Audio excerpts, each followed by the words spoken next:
Once famed for producing just one hot model at a time, Audi's RS division has grown hugely in recent years, as has its product lineup. So you can now walk into an Audi dealership and ask for an RS version of the humble Q3 crossover.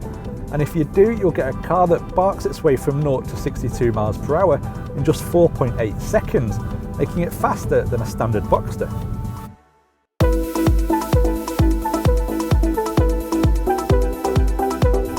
Get behind the wheel and it's hard not to make an instant comparison with the RS3, because after all, they both share the same 5-cylinder, 2.5 litre turbocharged petrol engine, although there is slightly less power here.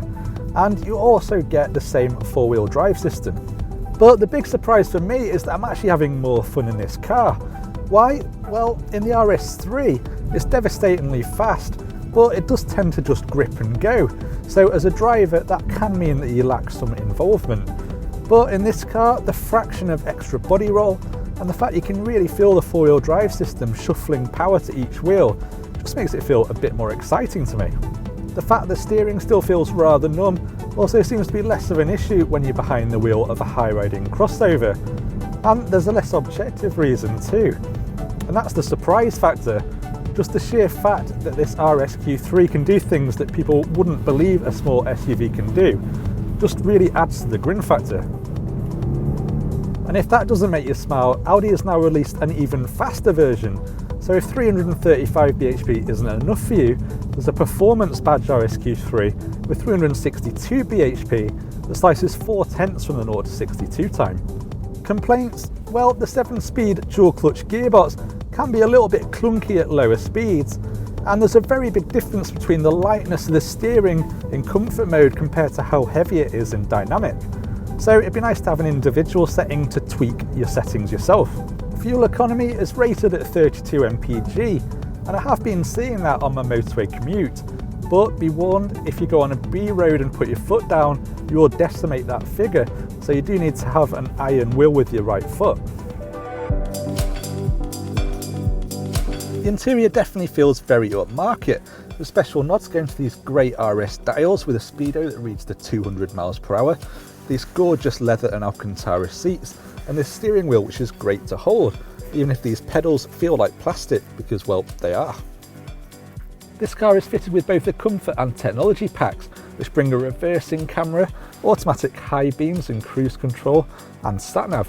And it also brings Audi Connect, which is basically a 3G internet connection, which gives you things like Google Street View and also live traffic updates, although adding both of these will cost around £1,700.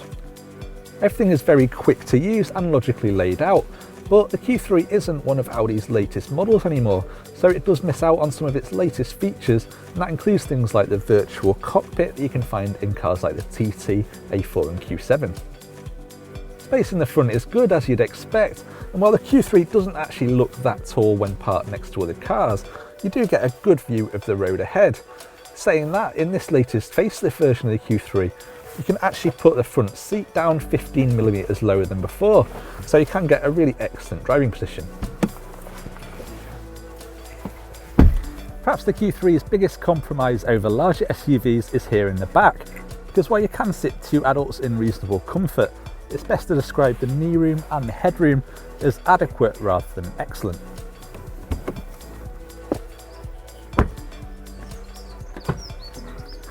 The RS Q3 doesn't have a particularly big boot. In fact, measuring 356 litres, it is quite a bit down on the GLA 45 AMG and the Macan, which both have upwards of 480 litres.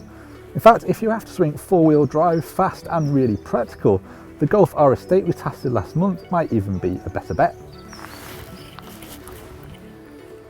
So you've probably already guessed that all this performance doesn't come cheap. And yes, costing 45 grand, the RS Q3 is certainly an awful lot of money. In fact, this car behind me is around 49 grand with options. It's actually about the same as the RS3 we tested a few months ago. And saying that, this is on a level footing with its rival from Mercedes and actually slightly undercuts the Porsche Macan. RS models are always focused on performance, but here the recipe of 335 bhp in a car you'll often see on the school run just makes you smile.